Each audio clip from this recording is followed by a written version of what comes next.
Flags.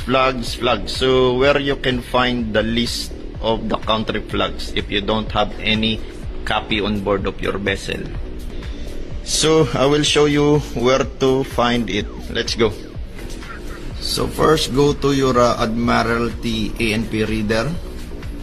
Then after that one, go to the bookshelves, then all publication. Then after that one, go to ENP 100. This is a Mariner's Handbook. Then go to your contents. Then go to your contents. Then scroll down. Go to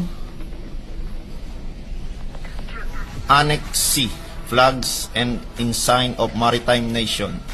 This one, page 323. So here, we just locate page 323.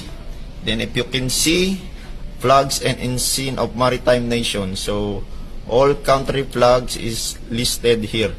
So you can make a snapshot each page, for example like this one, so that you can have a PDF copy.